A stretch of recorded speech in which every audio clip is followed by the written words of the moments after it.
Moisés, você, se eu não me engano, é 2019, né, que você vai para a China, né? 2019, meio de 19. Há um tempo eu recebi, por exemplo, um jogador que esteve na China, o Wagner, que até está morando lá em Lagoa Santa, perto de você, e ele me disse que, de fato, mesmo tendo uma boa carreira no Brasil, a independência financeira que o fez pensar, pô, agora eu vou conseguir ter uma renda legal para o resto da vida, veio por meio desse contrato na China. Seu caso é parecido? A China realmente mudou sua realidade financeira? Eu falo que a China mudou o meu patamar financeiro. Se eu tivesse continuado no Brasil, performando igual eu estava, com os bons contratos, eu teria a minha situação financeira controlada, independente de ter ido para a China. Porque eu sempre fui um cara que eu tive na minha mente desde o começo, eu sempre coloquei na minha cabeça, isso era um número que eu tinha, que se eu ganhasse, em média, 50 mil reais ao longo de toda a minha carreira, em 15 anos de carreira, eu teria que sobreviver muito bem no final, né? Então eu sempre tive isso para dentro de mim. Claro, em alguns momentos eu extrapolava um pouquinho, extrapolei né? esses valores, né? Mas então eu sempre tive isso comigo. Guardei o dinheiro. Minha esposa sempre também me ajudou bastante. Eu tive uma esposa que tenho uma esposa que é controlada, que sabe cuidar do nosso patrimônio. Isso ajuda bastante. A gente vê no futebol, às vezes, as esposas querendo gastar mais do que os maridos ganham. Então, a minha esposa me ajudou bastante nesse ponto.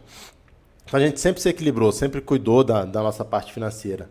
Mas a China me possibilitou construir a casa que eu estou terminando de construir. Me possibilitou... Novos sonhos?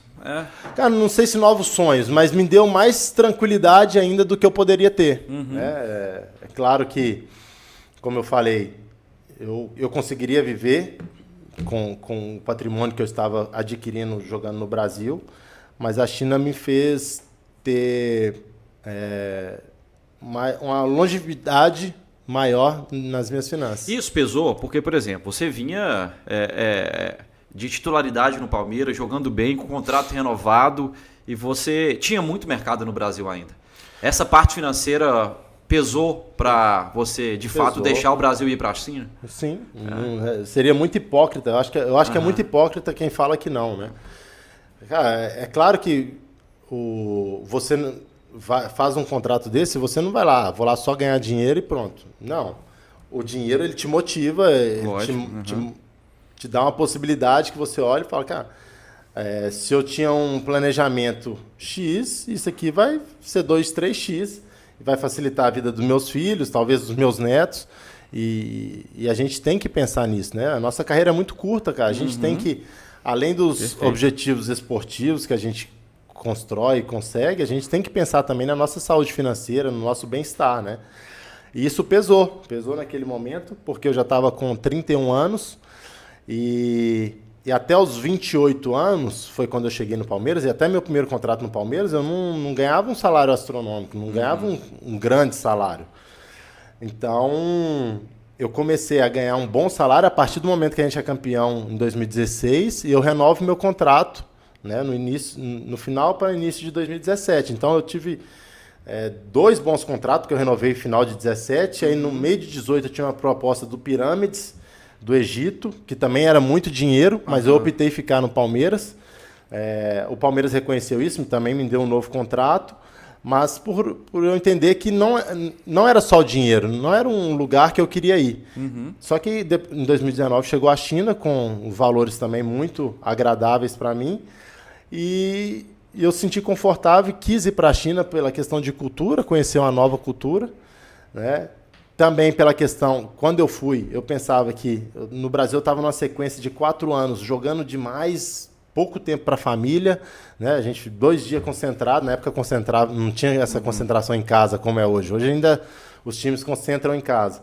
Viaja a todo momento, pressão o tempo todo. Eu falei, cara, eu acho que eu preciso ir para a China com um bom salário, ter a possibilidade de conhecer um país que eu jamais imaginei conhecer, uma cultura completamente diferente, tendo menos jogos, então eu vou conseguir curtir mais a minha família, né?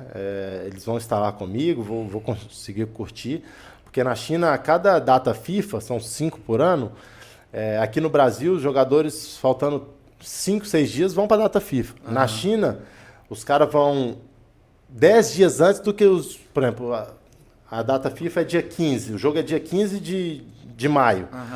Normalmente aqui no Brasil, os times param dia 9, 10, Até e aí os jogadores antes, treinam às 2, vezes, 3 dias e já tem... Na China, parava dia 1º de maio. Então, o campeonato lá parava dia 1º de maio. Então, o que eles faziam? Davam 7 dias para os atletas de folga. Aí, você voltava a treinar depois de 8 dias, ficava treinando a data FIFA e depois que ia jogar. Então, você tinha 10 dias de 7 a 10 dias de folga, treinava mais 15, 20 dias para voltar ao campeonato.